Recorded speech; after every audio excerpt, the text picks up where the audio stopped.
La noche se tragó la carretera hace 3 horas. Manuel Reyes llevaba 18 horas al volante, los ojos ardiendo como si alguien le hubiera frotado arena bajo los párpados, las líneas blancas del asfalto empezando a serpentear en su visión cansada. El café de la última parada de servicio ya no hacía efecto. Apenas un recuerdo amargo en el fondo de su garganta seca. A través del parabrisas solo existía el cono de luz de los faros, cortando la oscuridad absoluta de la sierra, y el ronroneo constante del motor diésel, que había sido su única compañía durante los últimos 1200 kilómetros. Antes de que esta historia cambie tu forma de ver a los hombres que mueven el mundo sobre ruedas, suscríbete al canal y activa la campanita. Lo que vas a escuchar no es ficción, es el tipo de verdad que el sistema prefiere mantener enterrada bajo toneladas de asfalto y silencio. El termómetro del tablero marcaba -4 grados. Afuera, la escarcha había empezado a formar una película brillante sobre el metal de la cabina, y Manuel podía sentir el frío colándose por las juntas de las ventanillas, mordiendo sus nudillos agrietados sobre el volante. Llevaba 22 años haciendo esta ruta, la misma que su padre había recorrido antes que él, transportando electrodomésticos desde la frontera hasta el centro del país. Conocía cada curva, cada bache, cada tramo donde la señal de radio se perdía, y solo quedaba el silencio del motor y sus propios pensamientos. Esa noche, sin embargo, algo se sentía diferente. Había una tensión en el aire que no podía explicar, una sensación de que el universo había decidido poner a prueba su resistencia una vez más. La carga que llevaba estaba valorada en casi 2 millones de pesos, refrigeradores y lavadoras destinados a una cadena de tiendas en la capital. Nada extraordinario, nada que justificara el nudo que se había formado en su estómago desde que cruzó el último pueblo. Las luces aparecieron en su retrovisor sin previo aviso, azules y rojas, girando con esa cadencia hipnótica que todo conductor conoce y teme. Manuel sintió que el corazón le daba un vuelco. Revisó mentalmente su documentación, los permisos de carga, la verificación vehicular, el seguro. Todo estaba en orden, siempre lo estaba. Había aprendido de su padre que un camionero honesto es un camionero preparado. Redujo la velocidad y se orilló en el arcén. El camión protestando con un quejido de frenos de aire mientras las 18 ruedas encontraban su lugar sobre la grava helada. A través del espejo lateral vio la patrulla detenerse a unos 20 metros, las luces todavía girando, proyectando sombras danzantes sobre los pinos cubiertos de escarcha que bordeaban la carretera. Lo que Manuel no sabía en ese momento, lo que cambiaría absolutamente todo, era que la pequeña cámara instalada en su tablero llevaba grabando cada segundo desde que salió de la frontera. Una dashcam que su hijo adolescente le había regalado en su último cumpleaños, insistiendo en que todos los camioneros modernos necesitaban una. Manuel la había aceptado más por no herir los sentimientos del muchacho que por convicción real. Pero esa noche, ese pequeño dispositivo de 150 pesos se convertiría en el testigo silencioso de algo que nadie podría haber imaginado. El oficial tardó casi 5 minutos en bajarse de la patrulla. Manuel conocía esa táctica. La había experimentado docenas de veces a lo largo de su carrera. Era un juego psicológico, una forma de establecer dominio, de hacer que el conductor se pusiera nervioso, que empezara a sudar a pesar del frío, que se preguntara qué había hecho mal, aunque supiera que no había hecho nada. Esperó con las manos visibles sobre el volante, la respiración formando pequeñas nubes de vapor en el aire helado de la cabina. Cuando finalmente la puerta de la patrulla se abrió, Manuel vio emerger una figura corpulenta, la silueta recortada contra las luces giratorias. El oficial caminó con esa lentitud deliberada que solo los que tienen poder pueden permitirse, cada paso crujiendo sobre la grava congelada. Llevaba la mano derecha descansando casualmente sobre la culata de su arma, un gesto que podía ser rutinario o amenazante dependiendo de las intenciones detrás de él.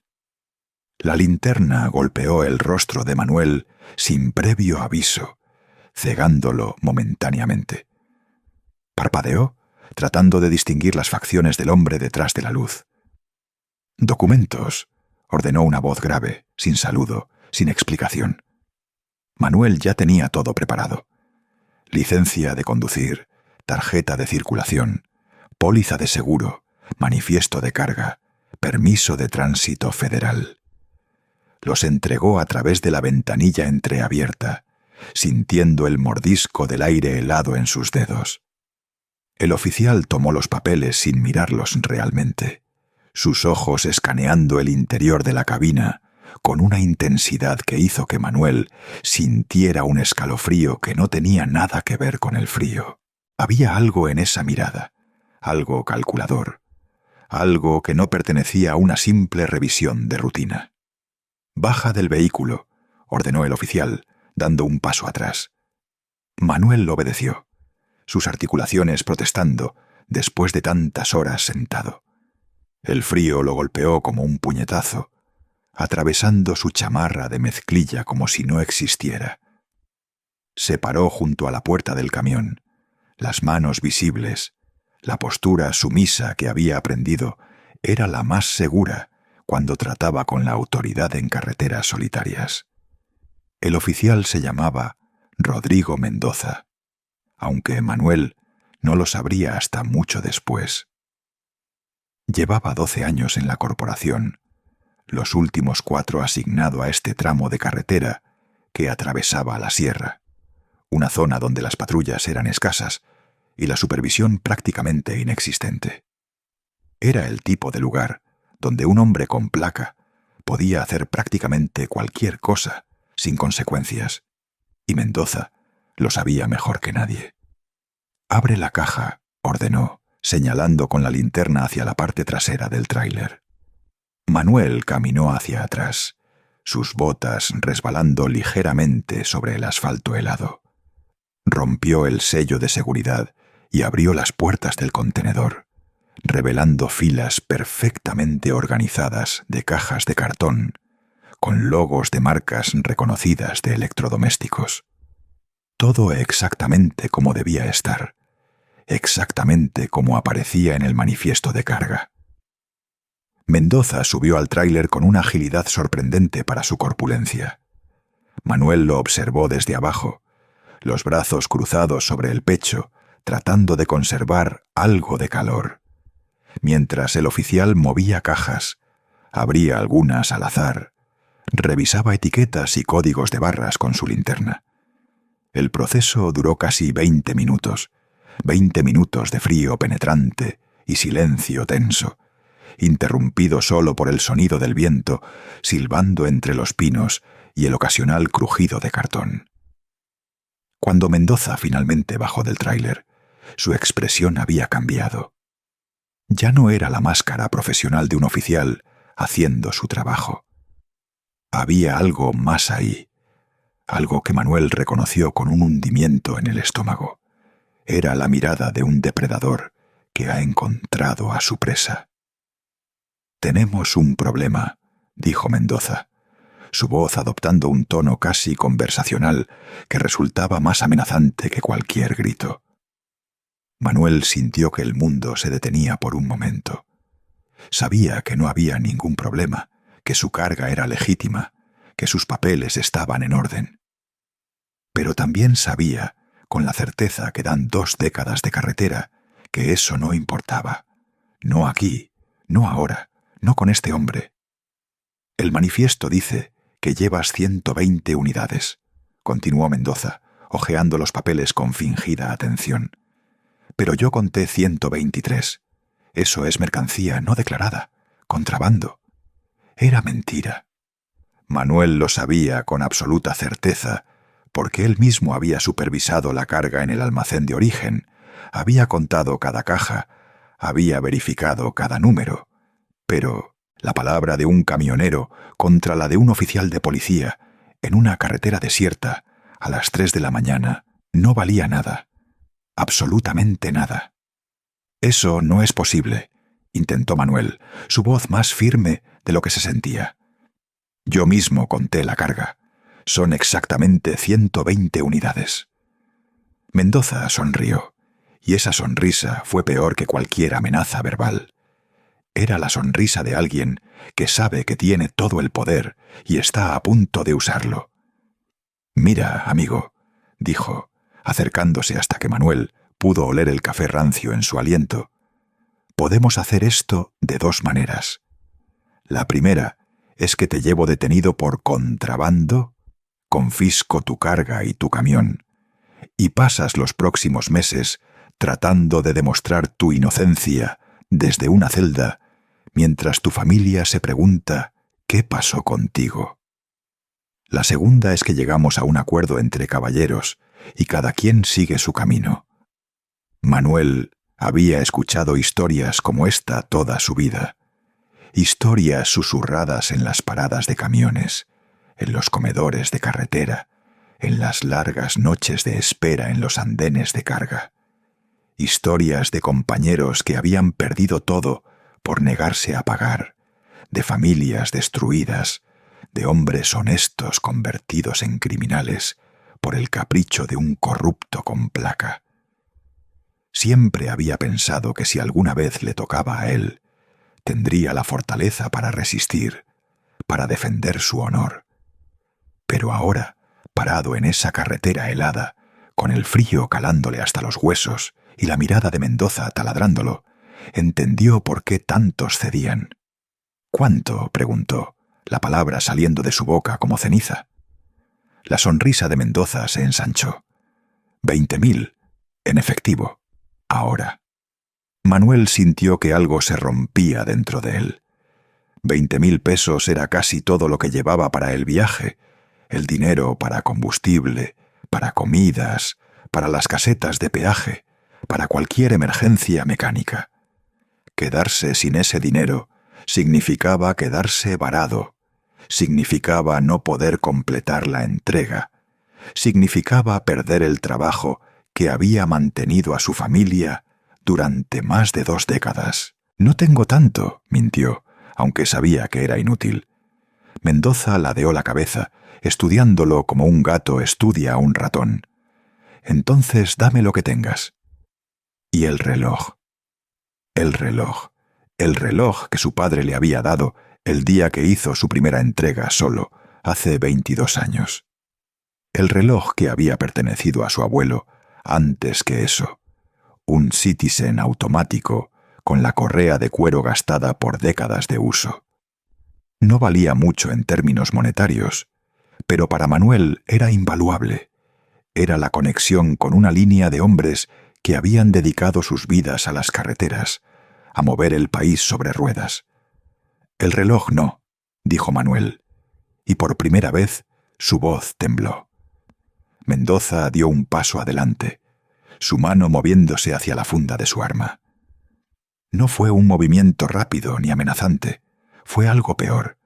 Fue casual, como si desenfundar fuera tan natural como rascarse la nariz. El reloj, repitió, y no era una petición. Manuel se quitó el reloj con dedos entumecidos por el frío y algo más profundo. Lo sostuvo en su palma por un momento, sintiendo el peso familiar, el tic-tac constante que había sido la banda sonora de tantas noches solitarias en la carretera. Luego lo entregó, junto con el fajo de billetes que llevaba en el bolsillo interior de su chamarra. Mendoza contó el dinero con la eficiencia de alguien que ha hecho esto muchas veces. 17.800. Casi llegamos. El reloj cubrirá la diferencia. Guardó todo en su chaqueta y dio un paso atrás, su lenguaje corporal cambiando instantáneamente de depredador a burócrata aburrido. «Puedes irte», dijo, como si le estuviera haciendo un favor. «Y un consejo. La próxima vez que pases por aquí, asegúrate de traer la cantidad correcta. No me gusta tener que ser desagradable». Manuel se quedó paralizado por un momento, incapaz de procesar lo que acababa de suceder. Había sido robado, humillado, despojado de algo que no tenía precio, y el hombre que lo había hecho estaba caminando tranquilamente de regreso a su patrulla, como si acabara de comprar un café. Fue entonces cuando lo vio. Mientras Mendoza caminaba hacia su vehículo, las luces giratorias iluminaron brevemente el interior de la patrulla a través del parabrisas. Y en el asiento trasero, Manuel distinguió algo que hizo que su sangre se helara más que cualquier temperatura exterior. Una figura, pequeña, inmóvil, con lo que parecía ser una capucha sobre la cabeza. El destello duró apenas un segundo antes de que Mendoza abriera la puerta y bloqueara la vista, pero fue suficiente. Manuel había visto suficientes noticias, había escuchado suficientes historias de horror en la radio durante sus viajes nocturnos. Sabía lo que significaba una figura encapuchada en el asiento trasero de un vehículo en una carretera desierta a las 3 de la mañana. Subió a su cabina con movimientos mecánicos, su mente procesando a toda velocidad, mientras sus manos realizaban las acciones rutinarias de encender el motor y soltar el freno de mano. A través del retrovisor vio la patrulla hacer un giro en U y desaparecer en la dirección opuesta, las luces apagándose en cuanto estuvo a unos 100 metros de distancia. Manuel se quedó sentado en la oscuridad, el motor ronroneando suavemente, las manos temblando sobre el volante. Parte de él quería convencerse de que había imaginado todo, que el estrés y el cansancio le habían jugado una mala pasada. Pero otra parte, la parte que había sobrevivido 2 décadas en las carreteras más peligrosas del país, sabía que no era así. Fue entonces cuando recordó la dashcam. El pequeño dispositivo seguía ahí, adherido al parabrisas con su ventosa, su luz roja parpadeando suavemente para indicar que estaba grabando. Manuel lo había olvidado por completo durante todo el encuentro. Tan acostumbrado estaba a su presencia silenciosa. Pero ahora, mirando esa luz roja, sintió algo que no había sentido en mucho tiempo. Esperanza. Con dedos temblorosos, desconectó la cámara y la guardó en el compartimento cerrado bajo su asiento, el lugar donde guardaba sus documentos más importantes. Luego, tomó una decisión que cambiaría su vida para siempre. En lugar de continuar hacia su destino, dio la vuelta. Las siguientes 2 horas fueron las más largas de su vida. Condujo en la dirección que había tomado la patrulla, manteniendo una distancia prudente, apagando las luces cuando podía, usando solo la luz de la luna que ocasionalmente se filtraba entre las nubes para guiarse. Era una locura, lo sabía. Si Mendoza lo descubría, no habría explicación posible, no habría segunda oportunidad. Pero Manuel no podía sacarse de la cabeza la imagen de esa figura en el asiento trasero. No podía ignorar lo que su instinto le gritaba.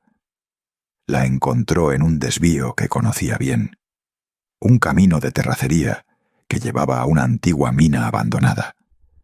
La patrulla estaba estacionada junto a una construcción derruida, las luces apagadas, aparentemente vacía.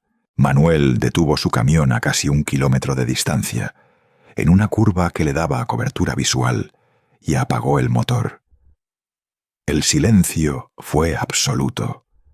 Solo el viento entre los pinos y el latido de su propio corazón, tan fuerte que estaba seguro de que podía escucharse a kilómetros de distancia.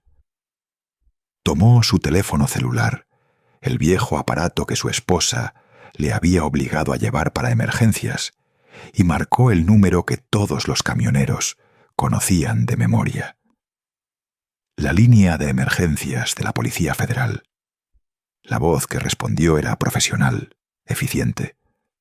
Manuel habló en susurros, explicando su ubicación, lo que había visto, lo que sospechaba. La operadora le pidió que no se moviera, que no hiciera nada, que esperara. Unidades especiales estaban en camino.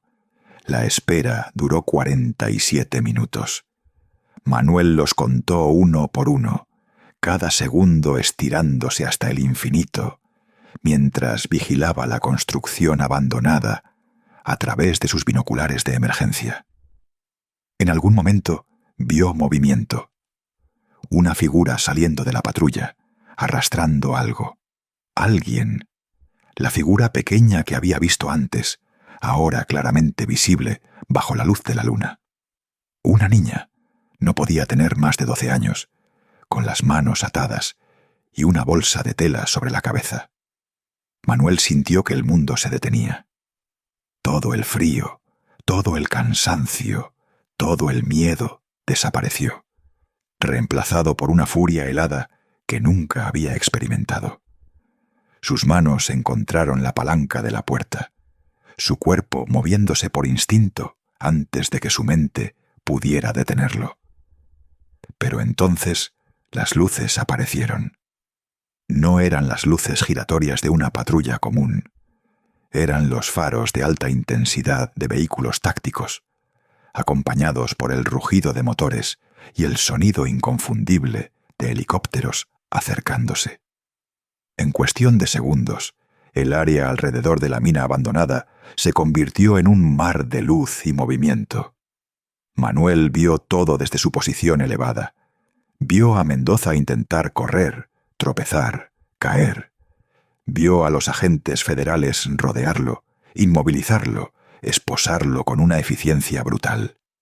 Vio a otros agentes entrar en la construcción y salir minutos después con la niña en brazos, viva, llorando, pero viva.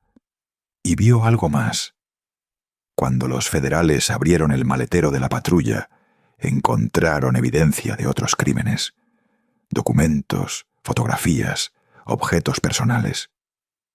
Mendoza no era solo un policía corrupto que extorsionaba camioneros.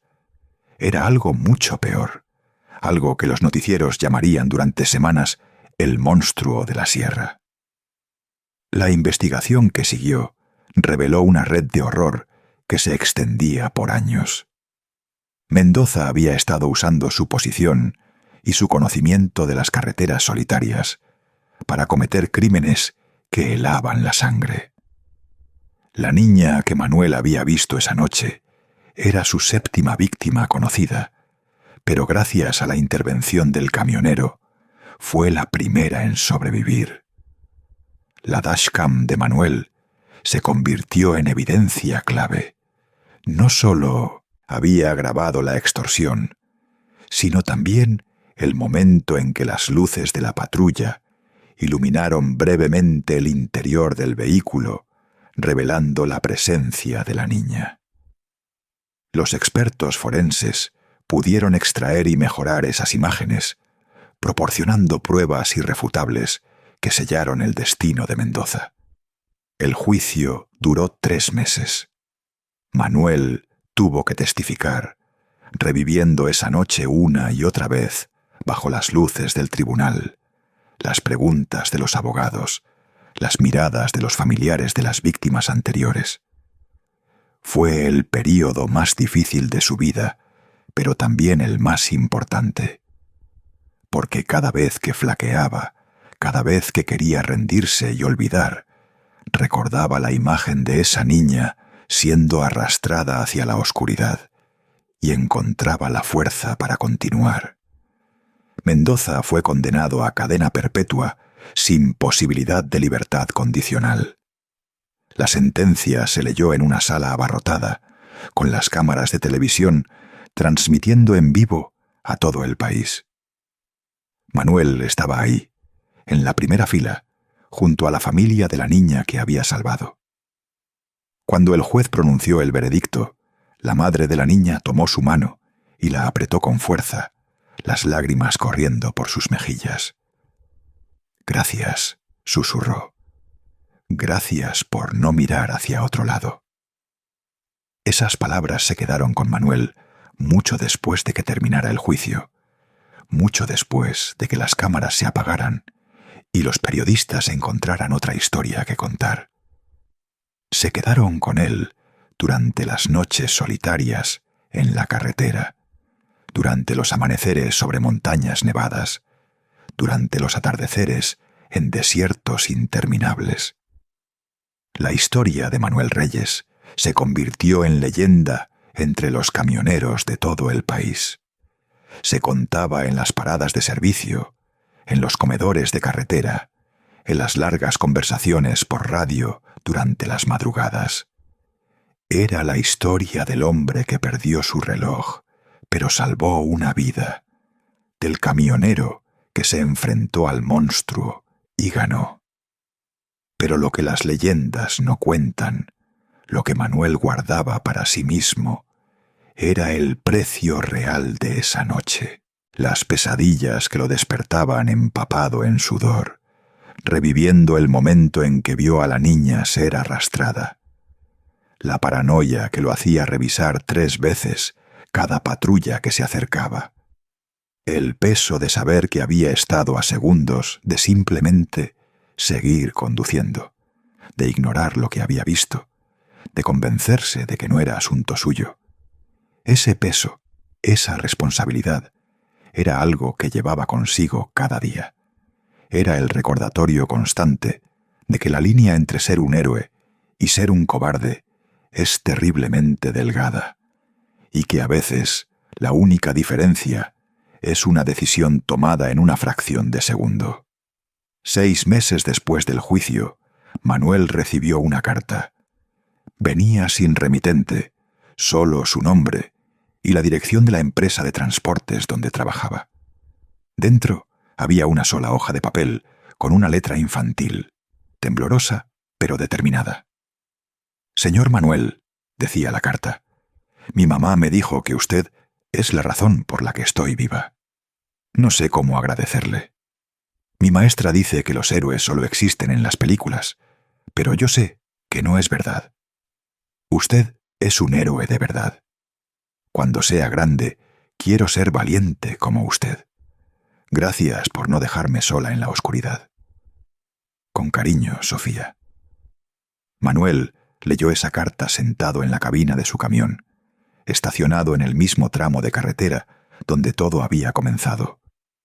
Las lágrimas corrían por sus mejillas curtidas por el viento y el sol de 1000 carreteras, y por primera vez en meses no eran lágrimas de dolor o de miedo. Eran lágrimas de algo que había olvidado que podía sentir: paz.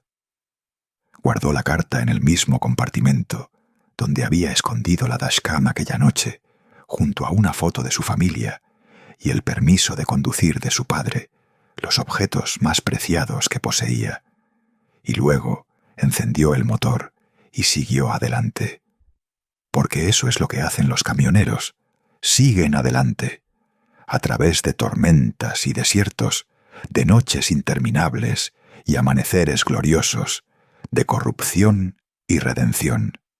Siguen adelante porque el mundo necesita que alguien mueva las cosas de un lugar a otro, porque las familias necesitan que lleguen los alimentos y las medicinas y los sueños empacados en cajas de cartón. Manuel Reyes siguió conduciendo durante otros 15 años después de esa noche. Se convirtió en una especie de figura paterna para los conductores más jóvenes, siempre dispuesto a compartir consejos sobre las rutas más seguras, los mejores lugares para descansar, las señales de advertencia de un oficial corrupto. Instaló dashcams en cada camión de la flota donde trabajaba, insistiendo en que era una inversión necesaria, no un lujo. Y cada vez que pasaba por ese tramo de carretera en la sierra, reducía la velocidad y miraba hacia la antigua mina abandonada, ahora sellada y marcada con cintas de advertencia, descoloridas por el tiempo. No era un gesto de miedo o de trauma, era un recordatorio de que incluso en los lugares más oscuros, incluso en las noches más frías, siempre hay una oportunidad de hacer lo correcto. La dashcam original, la que su hijo le había regalado, ahora está en un museo dedicado a la historia del transporte en el país. Junto a ella hay una placa que cuenta la historia de Manuel Reyes, el camionero que se negó a mirar hacia otro lado. Miles de personas la ven cada año. Estudiantes en excursiones escolares, familias de vacaciones, otros camioneros que hacen una parada especial para rendir homenaje. Pero la verdadera lección de esa noche no está en ningún museo. Está en las carreteras, en las cabinas de los camiones, en los corazones de los hombres y mujeres que mantienen al país en movimiento. Es la lección de que el coraje no es la ausencia de miedo, sino la decisión de actuar a pesar de él. Es la lección de que a veces el héroe más improbable es simplemente alguien que se niega a ser cómplice del silencio. Manuel se retiró a los 62 años, con las articulaciones gastadas y los ojos cansados, pero el espíritu intacto. Su hijo, el mismo que le había regalado la dashcam, ahora maneja su propia flota de camiones. En cada vehículo hay una cámara, y en cada cabina hay una foto de Manuel junto a la placa del museo. El reloj de su padre nunca fue recuperado. Mendoza lo había vendido en algún momento antes de su arresto, y a pesar de los esfuerzos de la policía, nunca pudieron rastrearlo. Durante años, esa pérdida fue una espina en el corazón de Manuel, un recordatorio constante de lo que le habían arrebatado. Pero en su último día de trabajo, cuando estacionó el camión por última vez y entregó las llaves, sus compañeros le tenían una sorpresa. Habían juntado dinero durante meses, rastreando subastas y tiendas de antigüedades, hasta encontrar un Citizen automático idéntico al que había perdido. No era el mismo reloj, no tenía la misma historia, pero cuando Manuel lo sostuvo en sus manos, sintió el mismo peso familiar, escuchó el mismo tic-tac constante. «No es el reloj de tu padre», dijo el jefe de la flota, un hombre que había empezado como ayudante de carga cuando Manuel ya era veterano. «Pero es un reloj de camionero, y eso es lo que importa». Manuel se lo puso en la muñeca, sintiendo el cuero nuevo contra su piel curtida, y por un momento fue como si su padre estuviera ahí con él, asintiendo con aprobación desde algún lugar más allá de las carreteras terrenales. Hoy, Manuel vive en una pequeña casa en las afueras de la ciudad, con vista a la carretera principal que lleva hacia la sierra. Cada mañana se sienta en su porche con una taza de café y observa los camiones pasar, reconociendo las marcas, estimando las cargas, recordando rutas que ya no recorre, pero que nunca olvidará. A veces, los conductores más jóvenes se detienen a saludarlo. Han escuchado las historias, han visto la placa en el museo, quieren conocer al hombre detrás de la leyenda. Manuel los recibe con café y galletas que su esposa prepara especialmente para estas visitas, y les cuenta historias de las carreteras, de los peligros y las maravillas, de las noches interminables y los amaneceres que hacen que todo valga la pena. Pero hay una historia que cuenta más que ninguna otra. La historia de una noche helada en la sierra, de un policía corrupto y una dashcam olvidada, de una decisión tomada en una fracción de segundo que cambió todo. La cuenta no como una hazaña heroica, sino como una lección. Una lección sobre la importancia de prestar atención, de confiar en los instintos, de negarse a ser cómplice del mal por conveniencia o por miedo. Todos tenemos momentos así, les dice a los jóvenes conductores, momentos donde podemos elegir mirar hacia otro lado o hacer algo. La mayoría de las veces, mirar hacia otro lado es más fácil, pero fácil no significa correcto. Y al final del camino, cuando mires hacia atrás, lo único que importará es si pudiste vivir con las decisiones que tomaste. Los camioneros que escuchan estas palabras las llevan consigo en sus propios viajes, las comparten con otros en las paradas de servicio, las transmiten por radio en las madrugadas solitarias.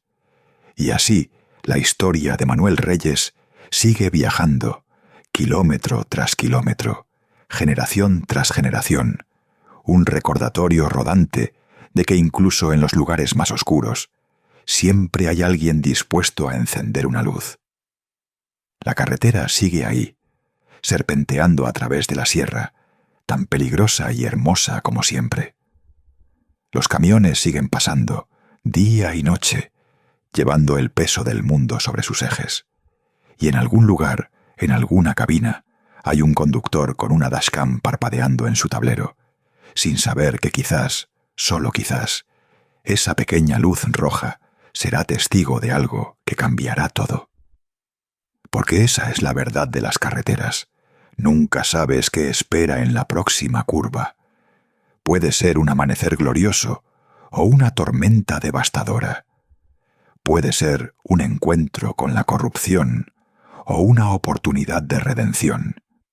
Lo único que puedes controlar es cómo respondes cuando llega el momento. Manuel Reyes respondió con coraje. Y por eso, una niña llamada Sofía creció para convertirse en abogada especializada en derechos de las víctimas. Por eso, un monstruo pasará el resto de sus días detrás de las rejas. Por eso, miles de camioneros ahora llevan dashcams como estándar, no como lujo. Por eso esta historia existe. Y por eso, cada vez que veas un camión en la carretera, con sus luces brillando en la oscuridad y su carga misteriosa balanceándose suavemente, recuerda que detrás del volante hay un ser humano, alguien con familia, con sueños, con miedos, alguien que pasa noches enteras lejos de casa para que tú puedas tener lo que necesitas, alguien que en el momento adecuado podría ser el héroe que nadie esperaba. Los caballeros del asfalto los llamaba el padre de Manuel, los guerreros de la carretera, los que mantienen al mundo en movimiento mientras el resto duerme. Manuel Reyes fue uno de ellos, y su historia, grabada en una pequeña cámara de 150 pesos, es la prueba de que a veces los héroes más grandes son simplemente personas comunes que se niegan a ser cómplices del silencio. La próxima vez que estés en una carretera oscura, la próxima vez que veas las luces de un camión acercándose en la noche, recuerda esta historia. Recuerda que en algún lugar de esa cabina hay alguien velando. Alguien que eligió no mirar hacia otro lado. Alguien como Manuel Reyes. Alguien como tú podrías ser.